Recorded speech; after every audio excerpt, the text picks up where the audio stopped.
9 things your ears can tell you about your health. Your ears are not just vessels that collect and channel sound to your brain. They also make fantastic eyeglass holders, and what's more, they're perfect for putting on jewelry. But what you didn't know is that they're very good indicators of your health as well. That is, if you know what to look for. In this video, we'll talk about 9 things your ears can tell you about your health. So, let's begin. Your ears provide a wealth of information about what's going on in your body. Number 1. Creased earlobes. Diagonal creases or wrinkles on your earlobe can be a sign of coronary heart disease. They're known as Frank's signs. A crease across one or both earlobes does not automatically indicate heart disease. It is just one possible sign, and it's a good idea to bring it to your doctor's attention, especially if you have symptoms such as chest pain, shortness of breath, or if you have a family history of heart disease. If the earlobe is wrinkly, it could be a sign of plaque formation or a blockage of the coronary arteries that carry blood to the heart, so get that checked out. Number 2. Hearing loss. Hearing loss has been linked to a variety of physical and psychological health problems, including memory loss, cognitive decline, and dementia.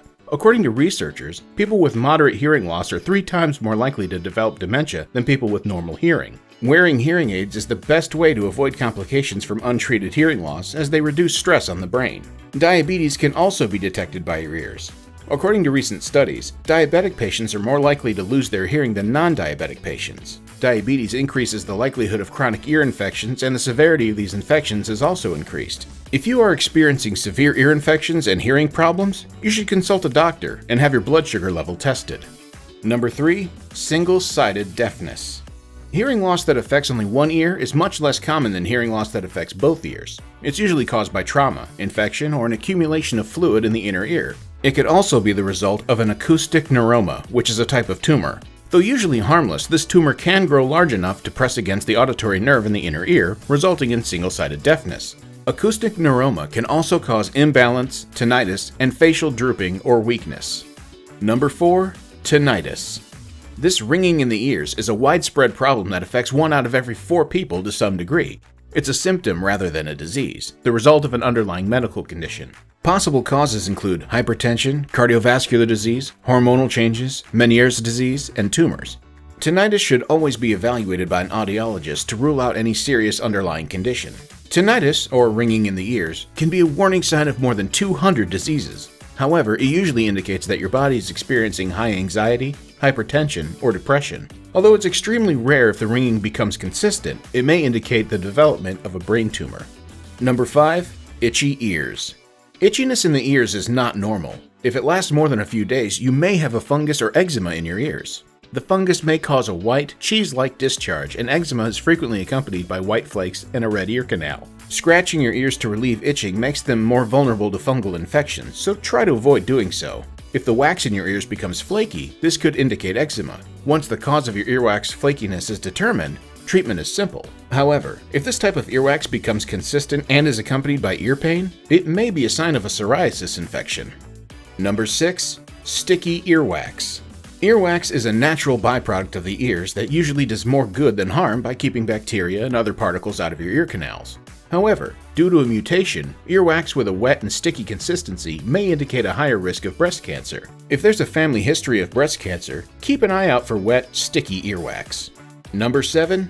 Earache.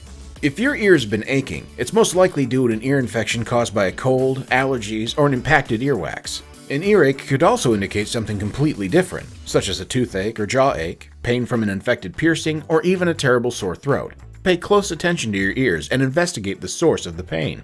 Number 8. Red ears. Red ears can be caused by overexposure to the sun, blushing, or more complex issues such as hormone changes associated with menopause or pregnancy. Red ear syndrome, a burning sensation in the ears that can trigger migraines and cluster headaches, is another possible cause. Number 9. Structural abnormalities. Numerous studies have found that structural abnormalities of the ear, as well as the presence of skin tags or small fleshy skin growths on the ear at birth, can be indicators of potential problems. If any of these markers are present in newborns, pediatricians will most likely order tests. Here are a few symptoms to look out for. Pits and folds. Babies can be born with conditions that impact their development. Beckwith-Wiedemann syndrome, for example, causes creases or small holes around the ear. The baby may also be larger than usual, with a large tongue and low blood sugar. Most people with the syndrome do not have serious health problems. However, as the child grows, one side of their body may become larger than the other, making them more susceptible to certain tumors. Low-set ears. Down and Turner syndromes are two of the more common conditions associated with this. Both are caused by chromosomal issues. People with Down syndrome have additional physical differences as well as developmental issues. Turner syndrome can cause problems with the formation of the head and neck, as well as growth and puberty issues. Missing external ear. This could be a sign of anotia, a congenital condition. Doctors aren't sure what causes it, but environmental factors and the use of certain medications during pregnancy may play a role. It can occur on its own or in conjunction with other genetic conditions. Plastic surgery can usually be used to form an outer ear. Unusual ear shape. Even if it's just a skin tag on your baby's ear, it could indicate a problem with the way the kidneys function. This is because the baby's kidneys develop at the same time as his or her ears. If your doctors notice it on your baby, she may want to test his or her kidneys or perform an ultrasound to get a better look. Another thing to look out for is numbness. Occasional numbness is not a cause for concern in itself, but it may indicate a stroke if accompanied by other symptoms such as limb weakness, facial drooping, or difficulty speaking. The most visible part of the human hearing system is the ears. Taking care of your ears is essential in a variety of ways. Cleaning is just the first step. Preventing and treating infections is the next. Ear care also includes avoiding unnecessary noise and monitoring for possible hearing loss. Take extra care when cleaning your ears. Use nothing smaller than a washcloth on your finger to clean your ears. You should never use cotton buds, bobby pins, or sharp-pointed objects in your ears, as they can damage the ear canal or eardrum. Earwax is the ear's natural method of cleaning itself. If you have earwax that's obstructing your hearing, see your doctor to have it removed. You should not attempt to remove it on your own. If you have pierced ears, use rubbing alcohol to clean your earrings and earlobes regularly. For more info on body parts like the sonars of the body, check out our channel. If you enjoyed our video, give us a like and keep watching your screen for more informative content.